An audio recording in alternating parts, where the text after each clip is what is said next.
Boa noite, seja muito bem-vindo, seja muito bem-vinda ao G1 para mais um programa ao vivo. Hoje o tema é Bitcoin, mais do que isso, investimentos em Bitcoin. Será que é bolha? Será que não é?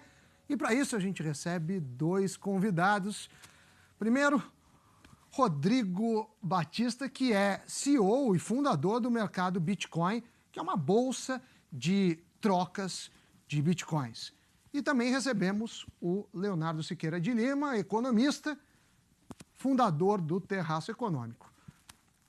O Rodrigo acha que não tem bolha e o Leonardo acha que tem bolha, é por isso que a gente convidou os dois para fazer um pouco, não um duelo físico, mas um duelo de ideias, é para isso que a gente vai debater. Lembrando que você está super convidado a postar sua dúvida, mandar sua pergunta ou crítica ou sugestão sobre o tema que a gente vai ler ao vivo aqui, sempre usando a hashtag Bitcoin no G1. Você pode usar qualquer rede social que a gente vai estar olhando e vai trazer as perguntas para ele. Mas eu começo primeiro, vai ser o único momento do programa que a gente vai falar isso.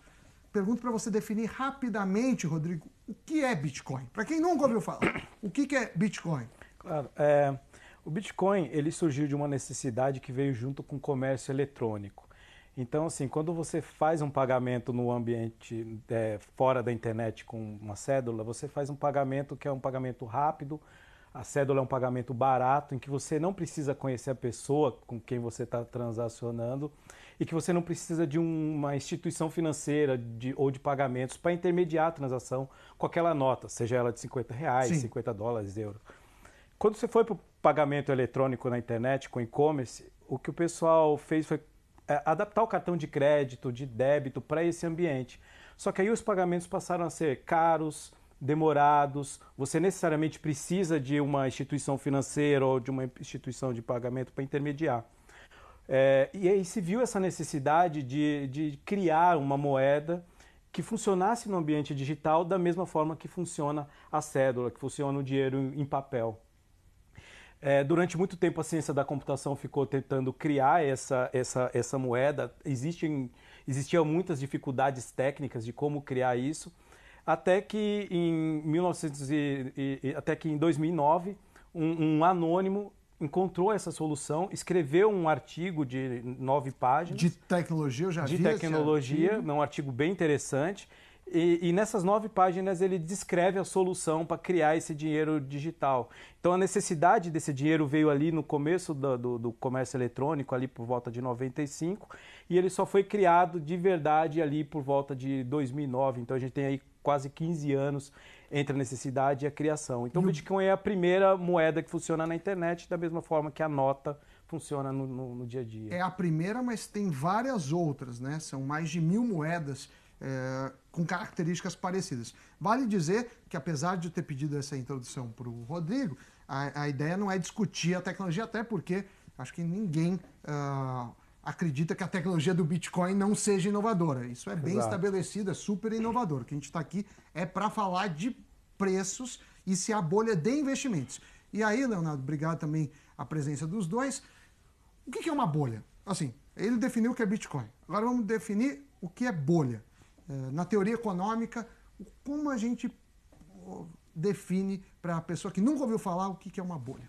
Bom, boa noite, Sami, Rodrigo e todo mundo que está assistindo a gente. Bom, é muito difícil ter uma definição muito precisa do que é ou não uma bolha, né?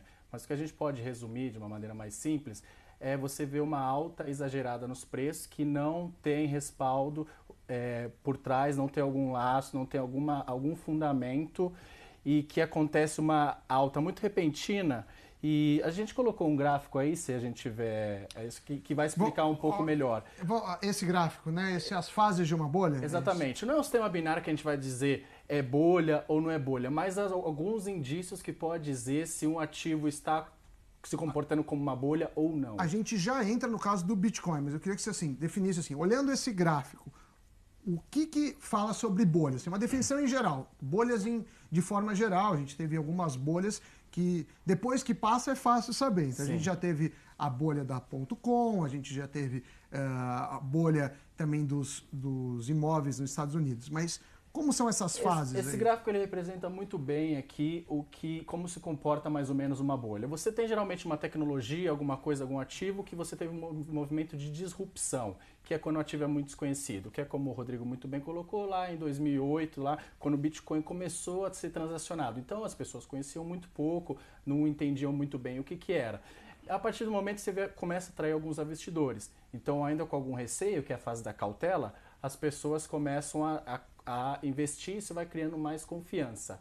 Até que chega um momento em que aquilo vai se valorizando ao longo do tempo e as pessoas, às vezes, sem um motivo, sem um fundamento por trás, falam: eu vou comprar esse ativo porque ele vai se valorizar no futuro. Ou seja, começa uma euforia no mercado. Às vezes, muitas das pessoas não estão vendo os fundamentos, mas estão vendo a opção de valorizar. Ou seja, eu vou comprar hoje porque eu posso vender mais caro amanhã. Não interessa o que vai acontecer, isso é a história que estão me contando. E aí você começa a euforia. Daí você começa a atingir cada vez mais pessoas e cada vez mais pessoas, às vezes, que não têm muito conhecimento de como funciona o ativo. Até que chega algum momento que, por algum motivo, aquilo pode não se tornar realidade e acontece o efeito manada, as pessoas começam a vender desesperadamente e aí o preço despenca. Eu acho que... Tem gente que fala que os preços sobem de escada, mas descem de elevador. Ainda nem começamos a falar do caso do Bitcoin, tá falando que é bolha em geral, tá? Eu acho um bom exemplo, apesar de muitas pessoas conhecerem esse exemplo, acho que legal dar o exemplo da mania das tulipas, né? Porque esse não foi a primeira bolha, como muitos dizem, mas foi um dos casos mais importantes aí. Porque esse exemplo ilustra bem como que se forma mais ou menos. O que acontecia é que em 1500, mais ou menos, na Holanda, a tulipa chegou na Holanda, não é original de lá, e aí algumas tiveram um problema de fungo e que essas tulipas que tinham esse fungo tinham uma coloração diferente. Por algum motivo, alguém comprou, achou bonito, a outra pessoa também comprou, achou bonito, e aí algumas pessoas viram a oportunidade de investimento e falaram: isso está se valorizando muito. Então, as pessoas começaram a comprar e a transacionar esse bem. Aí, as tulipas foram se valorizando até o momento em que, às vezes, as tulipas valiam muito mais do que uma casa, né? O que acontece? A tulipa demora muito para florescer. Então, começou um momento que as pessoas começaram a se comprometer a vender a tulipa que nem sequer tinha existido. O mercado futuro, diretor. Exatamente. Falou: eu vou me comprometer a comprar ou a vender para você daqui 7 anos. Até que chegou um momento que uma tulipa valia mais que uma casa. E alguém falou: eu não moro numa tulipa, eu moro numa casa, não está fazendo muito sentido. E alguém não honrou esse compromisso. Quando teve isso, você gerou incerteza no mercado. Porque as pessoas falaram: se aquele não honrou o compromisso, pode ser que as outras pessoas também não consigam honrar o compromisso. E aí os preços despencaram e aconteceu exatamente isso, estouro, crise. Um comentário que vale dizer é assim: quando você tem um ativo básico, se as pessoas compram e cai o preço de qualquer que seja o ativo, a pessoa perde. O problema começa quando você tem compromisso futuro. Por exemplo, quando você vendeu a tulipa, que o Leonardo está falando, e você ainda não tem a tulipa para entregar.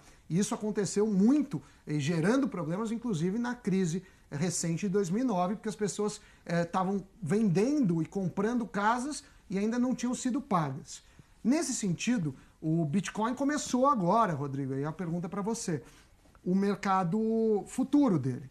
Mas antes de você falar do mercado futuro, eu queria que você fizesse uma evolução dos preços. A gente tem um gráfico de evolução dos preços, eu vou pôr para o pessoal aí da edição. Se você puder falar um resumo de como você conheceu o Bitcoin, do que você viu de investimento, e aí depois a gente entra já no caso, por que você acha que não é bolha. Depois eu vou perguntar para o Léo o contrário. Sim. Bom, eu trabalhava com tecnologia em instituições financeiras aqui do Brasil. E aí conheci o Bitcoin em uma revista científica, de divulgação científica, em 2011. Super interessante. Super interessante. E aí eu me interessei, demorei um tempo para entender a tecnologia. Estava valendo centavos lá. Exato, nessa época estava na casa dos 2, 4 dólares ali. Um pouquinho depois de janeiro de 2011. E aí eu comecei me interessei, comecei a instalar os programas, os softwares do Bitcoin, fazer compras e vendas em sites que existiam no exterior, coisas de pequenas de 50 dólares, 100 dólares, que na época dava aí dezenas de Bitcoin com 100 dólares. E aí eu me interessei. Esse primeiro, ali em abril de 2013 que a gente está vendo ali, Foi quando, nessa época eu já negociava mais. Foi, vamos dizer assim, o primeiro boom que teve no Bitcoin. Teve um outro que não está aí, na verdade, que foi um boom em que ele saiu de nada para $30, assim. Só que $30 hoje é tão insignificante que é uma questão de não escala aparece. do gráfico, Exato, né? Ele tá né? aí, mas não dá para ver não direito. Não dá para ver. E aí, assim, a gente teve a primeira discussão de bolha, a primeira vez que eu tive que defender que o Bitcoin não era uma bolha, aconteceu em novembro de 2013. Que é quando esse preço quando bateu o preço passou de $1.000 pela primeira vez. $1.000, todos esses preços estão em dólares, a gente precisa lembrar. E aí chegou a 2015 a 280, né? Caiu 5 vezes. Exato. Perderam muito dinheiro. E aí, qual foi seu argumento na época e se ele ainda vale hoje? Porque alguém vai falar, poxa, tem cara de uma subida, se a gente olha, é impressionante essa subida. Então, qual o seu argumento central para que a pessoa fale, não, isso não é uma bolha, o que te convence? O meu principal argumento é que se você pensar no Bitcoin como uma tecnologia única, e aí ele é uma tecnologia que ele é um dinheiro digital, ele é hoje muito usado como reserva de valor, ele pode ser também visto como uma forma de dinheiro que você pode programar, assim como a internet você pode programar comunicações, mensagens, agora você tem uma forma de programar dinheiro.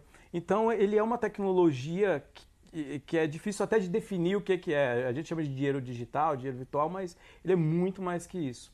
E aí, quando a gente compara ele como tecnologia a outras tecnologias relevantes, revolucionárias, a gente tem até um gráfico, e tem um gráfico, por exemplo, na verdade é um gráfico que eu pedi para pôr, que você preparou para a gente. Exato. É o gráfico aí. E aí ele compara, por exemplo, o Bitcoin, a Apple, ao Google, a empresas que de fato criaram inovações e mudaram a vida das pessoas. E se você pegar o preço de todas as moedas Bitcoin, você pode... E ele tem uma característica que... O que quer dizer o preço de todas as moedas Bitcoin? O Bitcoin ele tem uma característica bem incomum, que ele é limitado. Sim, o número de unidades, 21 milhões de unidades, hoje existe cerca de 17 milhões emitidas no mercado. Então, se você pegar essas 17 milhões que existem no mercado e multiplicar pelo preço, você pode interpretar cada uma como se fosse um pedaço ou uma ação mesmo, sim, de um todo algo maior, 20... de um todo maior. E aí a gente chega que o Bitcoin vale hoje está um pouco mais que 170 bilhões de dólares, quase 200, cerca de 200 bilhões de dólares. E quando a gente compara com outras tecnologias inovadoras, empresas inovadoras, a gente vê que a Apple, por exemplo, está no caminho de chegar de ser a primeira empresa a chegar na casa do $1 trilhão. De $1 trilhão, né? Está com 867. Ela já chegou ali na casa do 900, e aí teve variações. Então, o Bitcoin, ele sendo tudo isso, se ele de fato for tudo isso que eu acho que ele é mais relevante que todas essas empresas. E a sua aposta de preço? Porque assim, você acha relevante, mas você está comparando o preço. Vamos voltar naquele gráfico de preço, por gentileza? E aí você está, a 50 centavos, você fala, não, valia mais que isso. É 139, a 1.000, a 200, a 6.000, agora chegou, bateu hoje 12 mil. Uhum. Qual é o limite para você? Assim, você, Rodrigo, que acredita no Bitcoin, qual que teria que ser o preço dele em quanto tempo? A grande reserva de valor do mundo hoje é o mercado de ouro, né? Então, assim, as pessoas quando têm alguma incerteza, por exemplo, as empresas, os fundos, eles acabam investindo em ouro, correm por ouro. Hoje o Bitcoin já está começando a assumir alguma dessas funções. O mercado de ouro, ele é um mercado estimado de 8 trilhões de dólares globalmente. Então, eu acredito que o mercado de moedas digitais, o Bitcoin sendo a principal delas, é um mercado que vai substituir o ouro como ativo de reserva. Então você diria que vai, assim, a sua projeção é mais ou menos de 8 trilhões, no mínimo, que daria quanto por Bitcoin? Vamos supor 10 trilhões, a gente está arredondando 20 milhões de unidades, a gente está falando de $500 mil a unidade de Bitcoin. Hoje está 12, então ainda pode subir muito. Se eu tiver certo, eu acho que eu acho que esse gráfico aqui que a gente está achando um absurdo vai ficar proporcionalmente igual aquele lá na linha do tempo. Eu acredito que entre 5 e 10 anos. 5 e 10 anos. Agora, vamos para o Leonardo. O Rodrigo falou porque ele acha que não é bolha, ele tem os argumentos, e claro que são válidos. Eu queria ouvir os seus agora. Por que você acha que é bolha e o que te deixa preocupado em relação ao investimento em Bitcoin? É importante deixar claro, como você bem colocou no começo do programa, que eu jovem, acho blockchain realmente uma tecnologia que veio para ficar, é o futuro, e realmente acho que a sociedade tem muito a ganhar com isso. Então, isso é uma discussão que a gente tem que tirar a parte. Muita gente coloca tudo no mesmo saco, a gente está às vezes. discutindo hoje como investimento e o valor que deve ter, ou que pode chegar, ou que não pode chegar. Esse é o tema do programa. Então, isso como blockchain, acho que a gente concorda exatamente nesse ponto. Agora, a questão é como tese de investimento, se isso é bolha ou se isso não é bolha. Sim. E as pessoas falam tem que as 4 piores palavras da nossa língua desta vez é diferente. Então as pessoas olham a crise da mania das tulipas, as pessoas olham a bolha do .com, olham a subprime e falam, não, mas o Bitcoin desta vez é diferente. Será que é diferente? Eu não tenho tanta certeza Tem aqui. um gráfico aí que você que Exatamente. preparou. Esse gráfico aqui, ele compara o preço de todas as bolhas, aí desde o início que o ativo começou a ser transacionado até o auge e despencou. Você tem aqui na linha azul a tecnologia, né? Ou seja, desde 1900... Quando você fala tecnologia, são a bolha.com, seria? Na verdade, é a bolha das empresas de tecnologia, a Tech Bubble, né? Você tem Bitcoin, você tem a do mercado imobiliário desde 2000 e você tem também a biotecnologia, que foi um pouquinho menor, mas também foi uma bolha. Como você vê, elas atingiram ali o pico mais ou menos em 1.500 dias e depois disso elas despencaram. Mas assim, quando a gente olha o Bitcoin, é uma subida muito diferente das outras, né? Exatamente. E essa é a minha primeira pergunta. Será que essa alta é sustentável? Será que isso realmente não vai ter fim? Porque o que acontece é muito engraçado, na bolha das .com, eles falam que os taxistas, além de levar as pessoas para os lugares, eles davam dica de investimento. Isso nos Estados Unidos. Nos Estados Unidos. Compre esse IPO, compre essa empresa. Ou seja, as pessoas, às vezes, que não tinham, não tem muito conhecimento no ativo, acabavam dando um monte de dica, e esse é o maior sinal de que não, as pessoas estão entrando só porque eu acho que se vai valorizar. Então, pode ser que isso não aconteça. E uma coisa muito interessante que ele falou é que a gente está falando do Bitcoin, se é bolha ou se não é bolha. Realmente, acho que as projeções do Rodrigo, se ele for explicar, tem os fundamentos dele, mas é uma coisa que a gente tem que deixar clara que tem mais de 1.000 moedas digitais. E eu não sei se vai ser o Bitcoin que vai ser escolhido como meio de troca entre as outras. É engraçado que naquele gráfico que ele colocou, avaliando as empresas, não tinha o Orkut ali. Por que não tinha o Orkut? Porque geralmente Vamos pôr aquele gráfico só para lembrar as pessoas, por gentileza. Você vai ver que tem o Facebook, mas o Orkut foi a primeira rede social, mais ou menos, e que não se consagrou, não foi a vencedora. O Orkut faliu, porque de um momento para outro as pessoas falaram, não gosto mais, saí. Ou seja, esse preço do Bitcoin que hoje está $12.000, em real, R$48.000 mais ou menos, por algum motivo que eu não sei qual, que eu não consigo prever o futuro, as pessoas podem falar, o Bitcoin é bom, mas tem outra moeda alternativa que vai corrigir algumas falhas. Então, vamos mudar toda para ela. E aí o preço do Bitcoin pode simplesmente cair absurdamente. Eu perguntei para o Rodrigo quanto tempo, ele falou de 5 a 10 anos, para chegar a $500.000. Aí eu pergunto para você, se é bolha, e aí tem até uma pergunta aqui do internauta, que é o Lucas Eduardo Maia, que pergunta, quando a bolha vai estourar? Já que é bolha, porque também, se estourar daqui a 5 anos, eu posso ganhar dinheiro durante 5 anos. Pô, essa pergunta é de $1 milhão, né? Mas realmente, isso depende muito em qual fase da bolha você está. Você pode estar numa bolha que ainda vai se expandir, então ainda você vai ter uma expansão muito grande e a bolha depois você vai ter uma crise, ou você pode realmente já estar no máximo e aí depois você vai ter, a bolha vai explodir, etc. Eu não tenho a pretensão de dizer se a bolha vai expandir, vai estourar hoje ou amanhã. O que eu acho é que essa alta pode não ser muito sustentável e que você tem várias outras moedas competindo. O que eu posso garantir é que a partir do momento que isso acontecer, é obviamente muito rápido, porque tem um efeito manada grande, como aconteceu em todas as Mas se outras você bolhas. fosse estimar, você falaria, é um mês, é um ano, são 2 anos, tem alguma... É um chute, de qualquer forma, porque ninguém... Só dá para discutir se tem bolha ou não, porque a gente não sabe, senão não teria discussão nenhuma, era olhar o passado. Realmente, de novo, essa é uma pergunta muito difícil. Vou voltar para o Rodrigo. E lembrando você que nos assiste, assim como o Lucas perguntou agora, você pode usar a hashtag Bitcoin no G1 e fazer sua pergunta, que eu estou de olho aqui. Aí, vou perguntar para o Rodrigo. Rodrigo Dias e Ottoni Advogados perguntaram assim, o investimento no curto prazo e no médio prazo, ele não define, mas imagino que curto prazo sejam poucos dias. Ele compensa os riscos, assim, porque varia muito o preço. Sim. As próprias corretoras, como é o caso do mercado Bitcoin, cobram uma margem, né? Sim. Então, qual que é a estratégia para quem quer investir em Bitcoin? Tá. É ir comprando e vendendo, é comprar e esquecer? O que você sugere? Tudo isso que eu falei aqui até agora foi pensando no longo prazo. Então, no desenvolvimento da tecnologia no longo prazo e o que eu acredito que vai acontecer no longo prazo. Mas assim, o Bitcoin, investir em Bitcoin usar o Bitcoin como investimento é algo que tem um risco alto.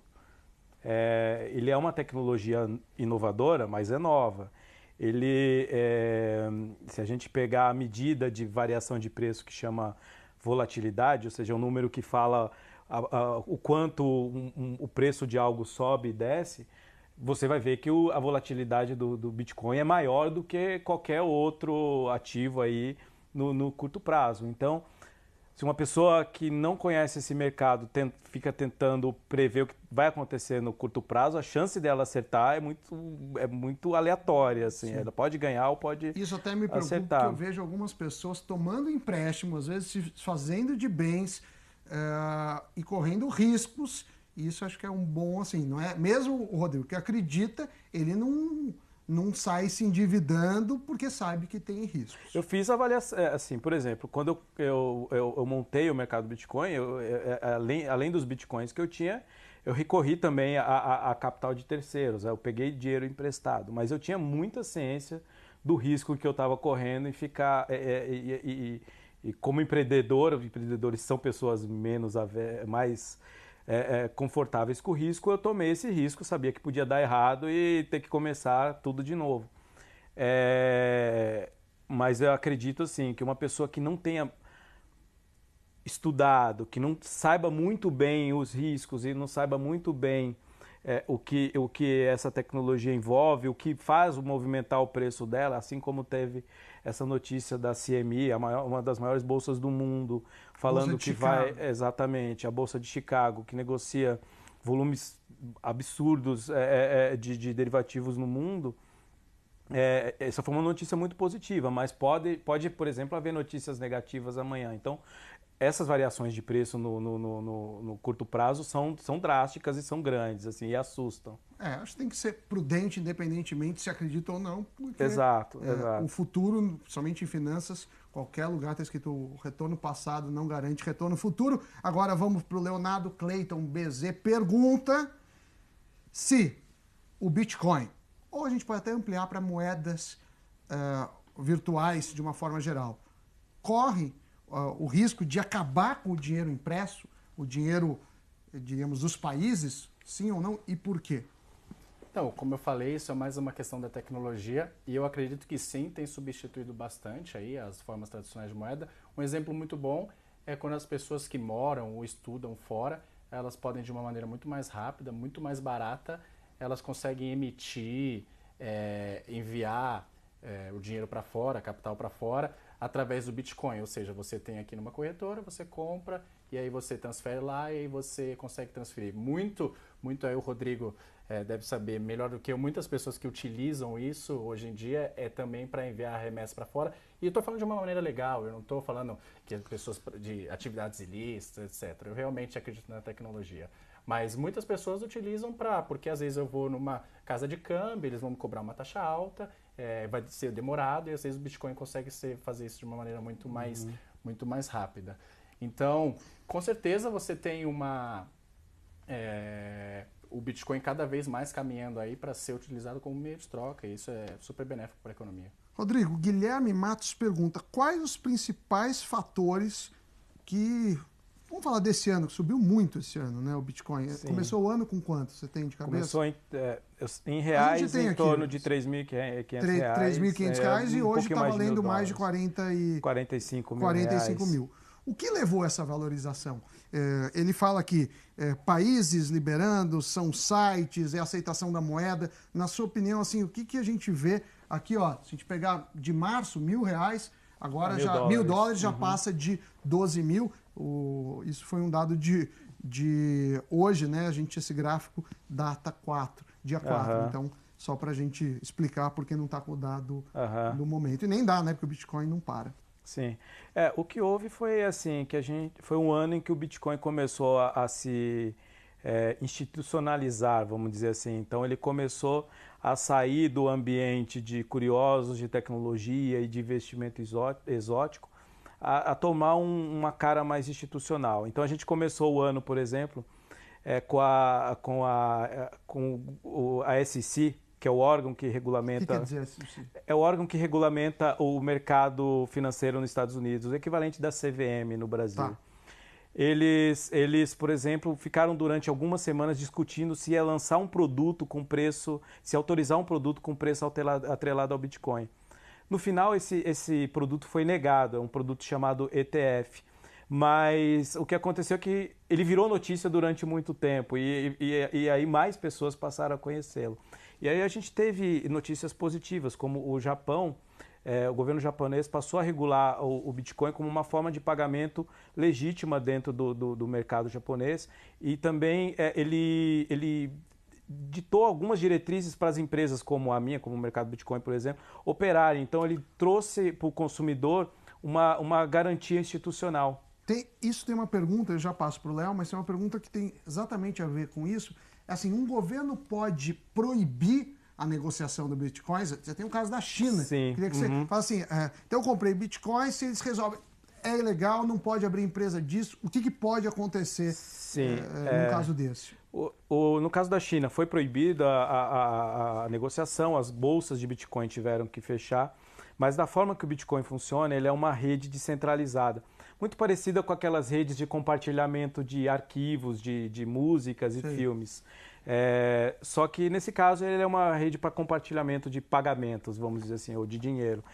E assim, mesmo com a proibição, as pessoas continuam usando na China e continuam movimentando bitcoins lá. Então, isso acabou não tendo um impacto de curto prazo no preço, mas o preço voltou e não significou uma cessão ou uma parada do uso de Bitcoin na China. Então, você diria então que é impossível proibir. muito difícil para um governo proibir. É praticamente impossível para um governo proibir. Ele proíbe uma empresa de funcionar, mas as pessoas, se ele for um dinheiro melhor, se ele for uma tecnologia melhor, como acontece no caso da China, da Venezuela, do Zimbábue, as pessoas vão usá-lo, simplesmente porque ele é melhor.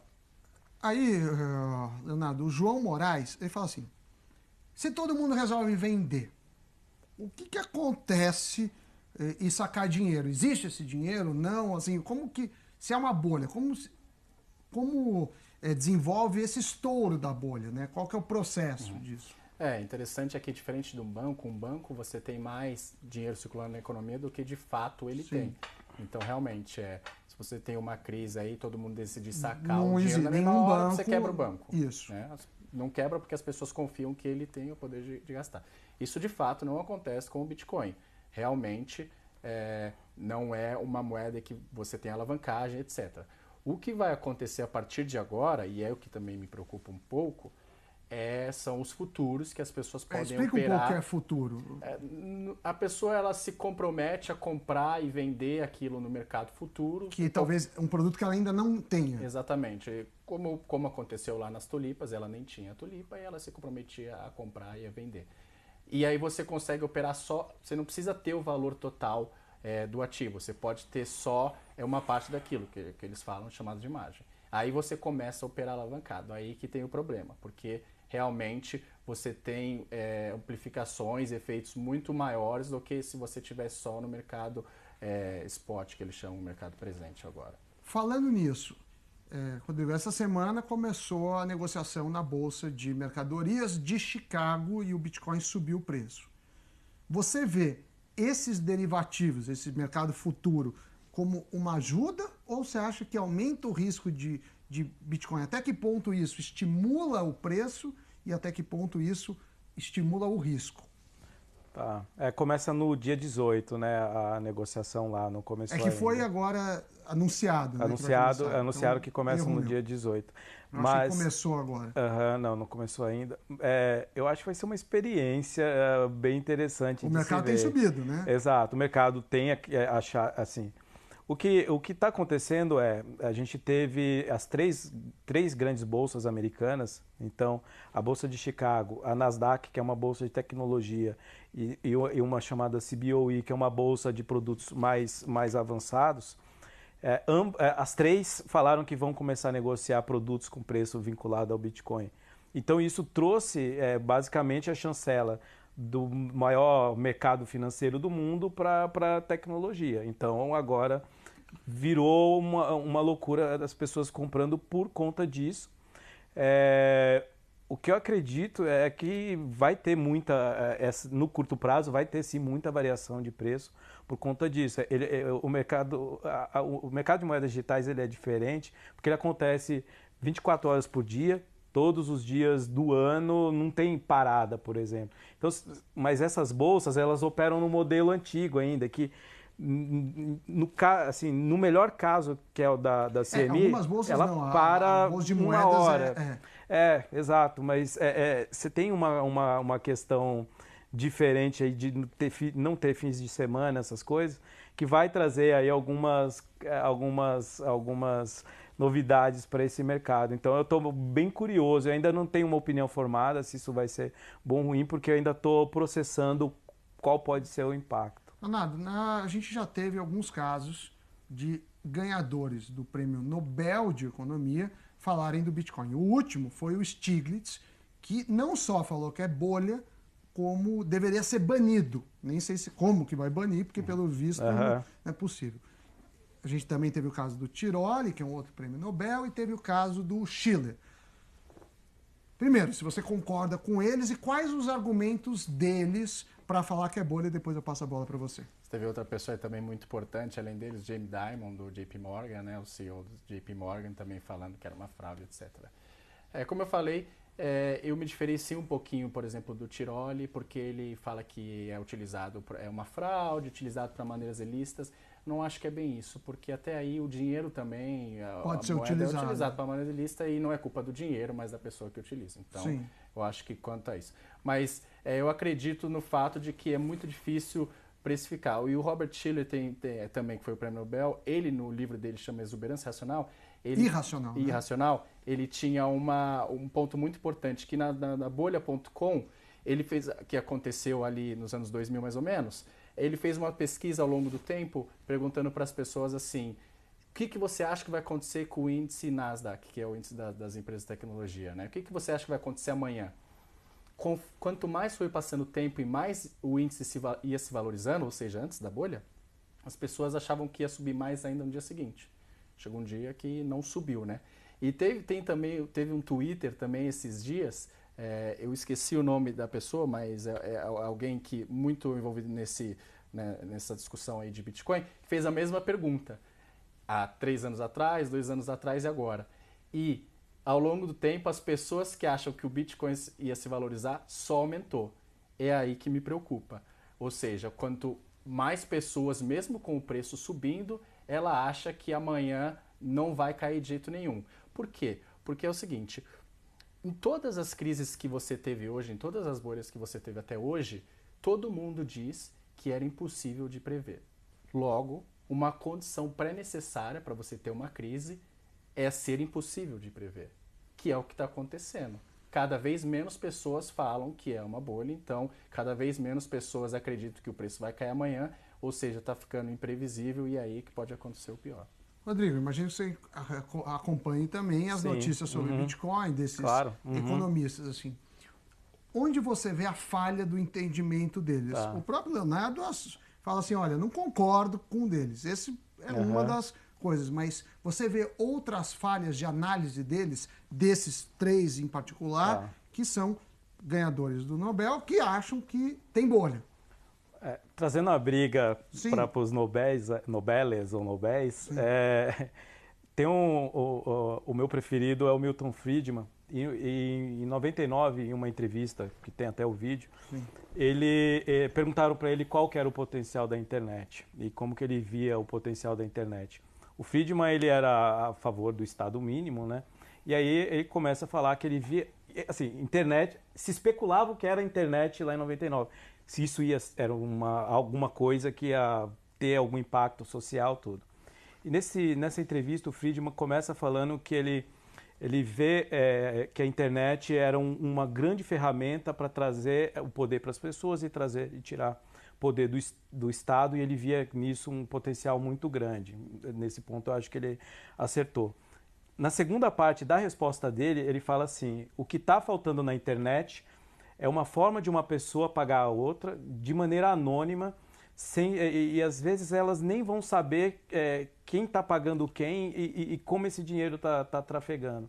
O Friedman já falava isso em 99. Nem existia o Bitcoin, também não estava se referindo ao Bitcoin. Mas Exato, mas geral, a necessidade já existia há 10 anos antes, essa entrevista de 99, 10 anos antes da criação do Bitcoin. Então, o que eu acho é que essa necessidade finalmente foi atendida.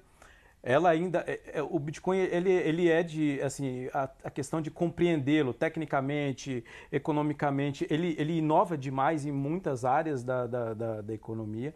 Então, o que eu acho é que, mesmo no caso desses prêmios citados, eles ainda estão na fase de conhecer a tecnologia.